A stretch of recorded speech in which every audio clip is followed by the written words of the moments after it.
reforms. And that's where Ariel's saying, is this just regulation? It sounds like a reformist Keynesian project.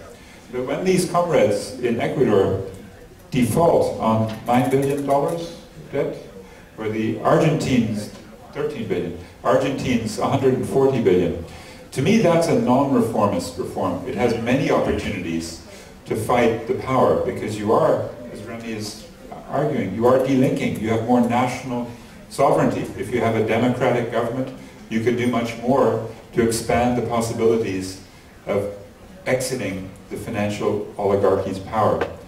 But I do think we must be aware of reformist reforms.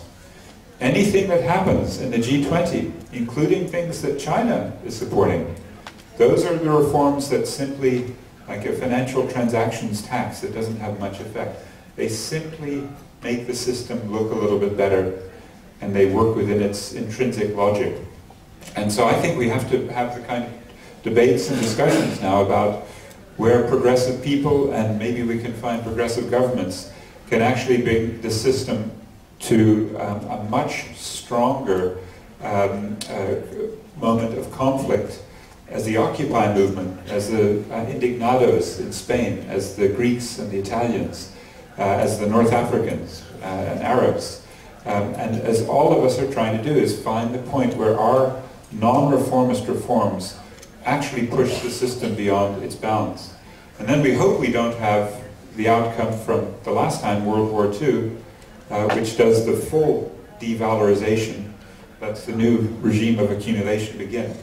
We therefore have to make sure that all of these efforts, like to decommodify water, the Ecuadorians, the Bolivians, Argentines have been leading us in taking back free water. And tomorrow I'll talk about AIDS medicines supplied in South Africa free. And there's so many other examples that we need to do post-capitalist grassroots politics, as you say, that link from the ether of a world financial crisis to the reality of building a strong global movement where everything is linked. Thank you. Remy, you want to say something on particularly the Marxist framework, which haven't been addressed yet? Will it be a chaos if I answer in Spanish? Or your English is good, come on. Okay, you insist. I'm a fighter, anti-imperialist. Yes, continue. Okay. Yes. Okay. Many others who don't speak English. That's what you mean. Well, briefly, I strongly believe that the Marxist interpretation of the crisis is not only useful, but the best available today, for a quite simple reason. I'm an economist, I'm teaching mainstream economics, modeling, growth theory, monetary and finance theory of the mainstream, helping the students to get out of the mainstream, but also working for an internal criticism of the mainstream, and the result of years and years and years of research is that there is no theory of the crisis inside the mainstream. There is absolutely no theory, because it's impossible to reach a theoretical, deep explanation of this current crisis inside the neoclassical or even neo-Keynesian, or the Keynesianism of the synthesis with the neoclassical inside the mainstream. It's impossible by construction. It's not ideological refusal of the mainstream. They cannot explain this crisis because they are prohibiting theoretically the existence of the crisis. They don't even have the concept of profits in the mainstream. Yeah, because the rate of profit is equal to the interest rate in the mainstream theory, because the value is the price for them. So with that value theory, with that interpretation of the profit, which is in fact a null profit, you cannot understand the prices. So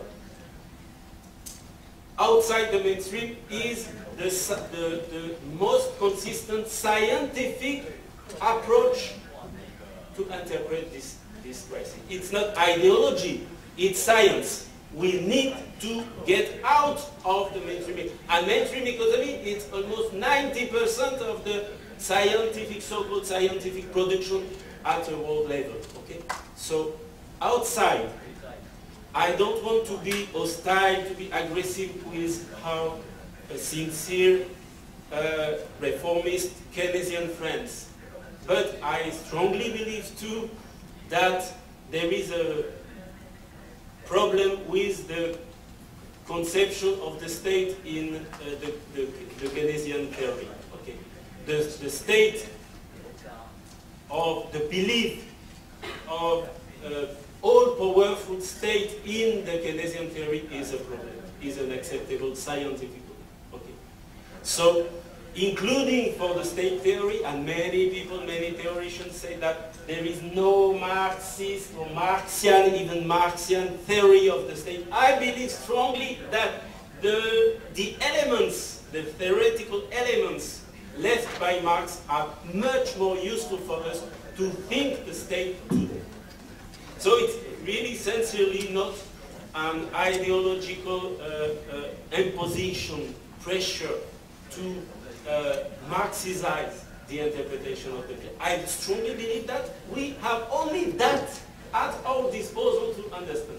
Of course, it's not the Marxism of the time of Marx. It's much more modern, much more mixed, okay, much more meticized Marxism than at his time, because things have changed. The forms taken by the money have changed, the credit system has changed, everything. Okay? So there is no theory of crisis in the mainstream, and the concept of the state by Keynes is completely useless today. This is not the state which determines the interest rate today. No. This is the financial oligopolies. Under the segments of financial market they dominate. This is a fact. This is not the state which creates money. Mostly money is created by, it's not primary money, it's created by the private credit system. It's a fact. So, even for nationalization, it's not the state which nationalized, but the financial oligopolies themselves when necessary. Okay, so we have to be more stronger, more radical than the reformist, social-democrat, Keynesian position, much more, because we have to propose concrete measures, anti-crisis measures today, and not just fiction or false hopes. Thank you, Remy. I think you have addressed not merely the question on the Marxist framework, but also addressing Tommy's question on the complicit role between the private capital and the state. May I ask Mr. Xu, if you want to respond to some of the comments? 好，感谢。我想回应两个问题。 In 一个是 English also. Or in Spanish. You can speak English. 抱歉，我需要用中文。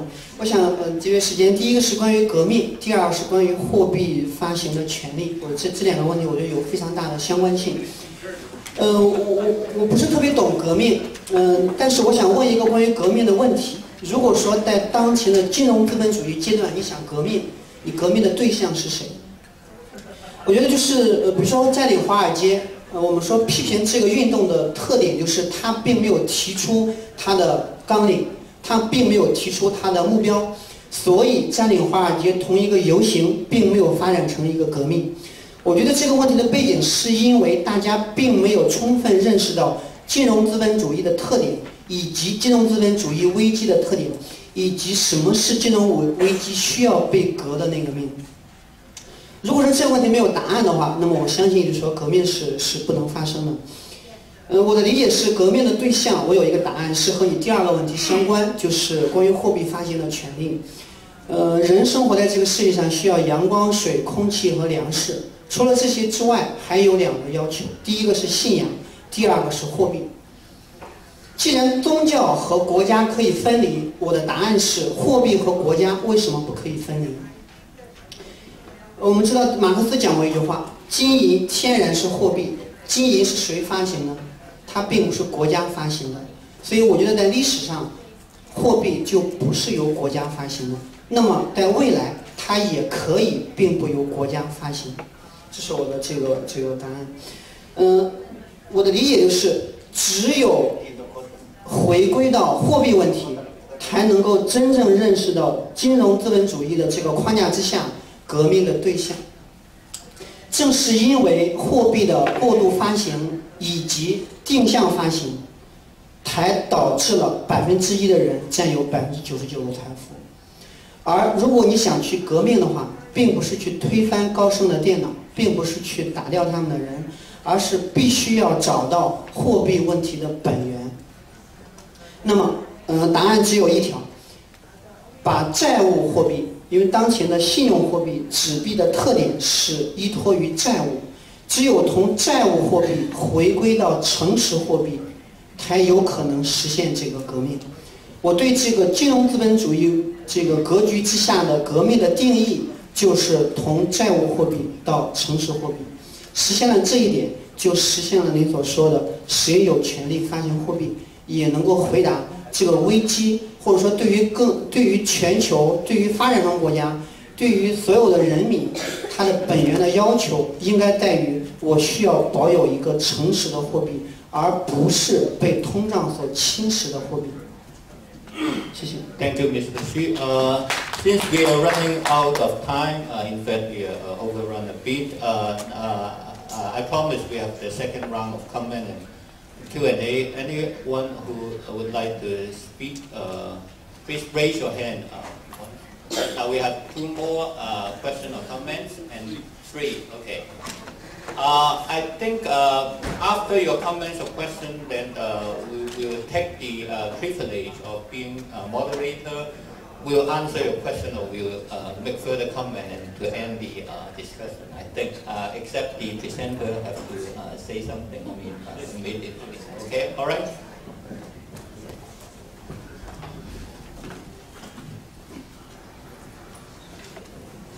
Bueno, Aleida Guevara de Cuba.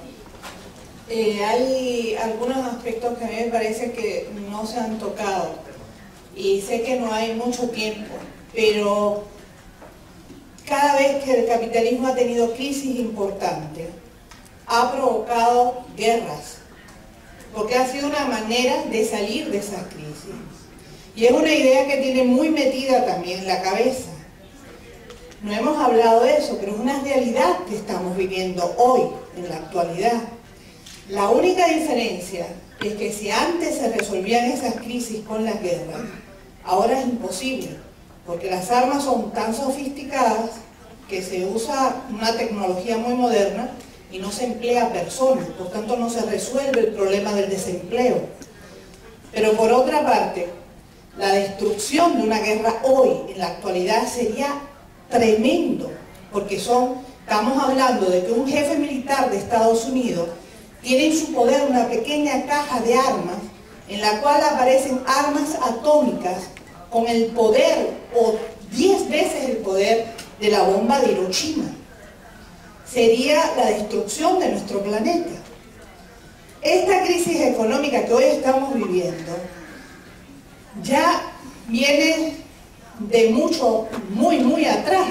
Es decir, el sistema capitalista ha ido dando como saltos hacia adelante, usando una gran tecnología para salir de las crisis anteriores.